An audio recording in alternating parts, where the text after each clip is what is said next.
We'll be going through getting your Amazon Seller Central storage fees. So if you do FBA and you want to know either how much you were charged in the previous month or what your next estimated charge is, then this function will be able to do that for you.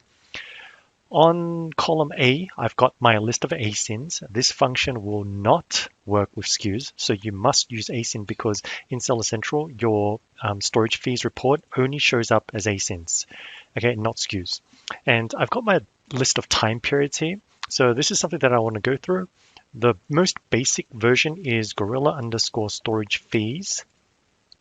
And then for the time period, I'm just going to start with last month. Okay, comma, and then the list of ASINs. Remember, SKU does not work. You have to use ASIN. So I'm going to select from A3, say all the way down to A100. Okay, and then I'm going to click enter, and that will load all of the storage information and the amount of charge for the previous month. So as of this recording, it's June. So the previous month is May, and you'll see that for every single ASIN, it's going to show you all of the dimensions, the weight, the volume, what product size tier it is, as well as the estimated total volume that you were charged on, your rate, and ultimately how much you were paid. So this way, if you combine and total up all of these numbers in, say, column Q, you will get your total monthly storage fee for the month of May. But we can drill down a bit further. So like all of our formulas, what you want to do is as you go through the formula, it's going to highlight in green the input or the attribute that it's asking for. So the first one was period. The second one was for the list of ASINs. And if I keep going on, in the US, if you're in US or in Western languages, comma. If you're in Europe or Spanish-speaking languages, then you're most likely going to use semicolon. But for my case, it's comma. And now it's telling me to enter the product size tier if I want to look it up. So let's say I want to look up, say, Oversize, right? Then you can just type that in. Or if you only want to look up what is in standard size, then you can also enter that manually.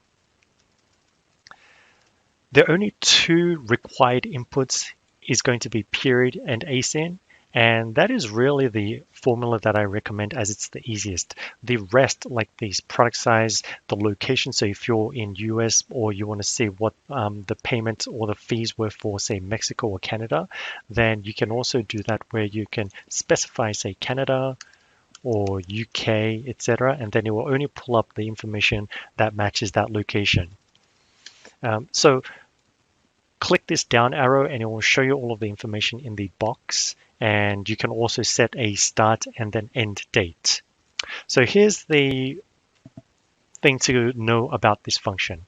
Right now on the ASIN list, I've selected A3 to A100, so this is about 97 SKUs.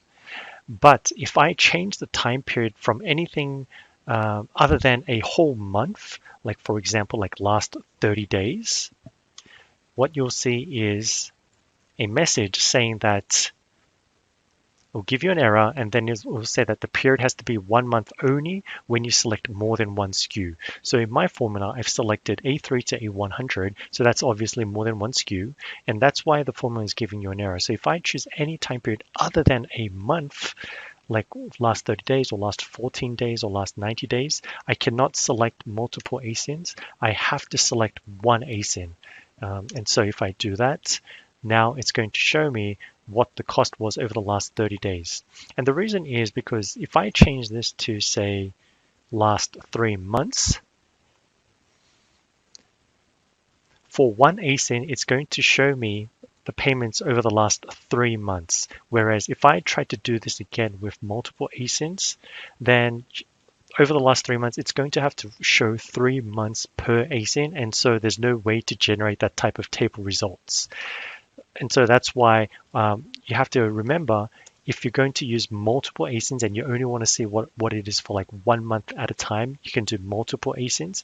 But for any different time periods, that is not a start and end date with a first of the month and the end of the month, then you have to use one ASIN.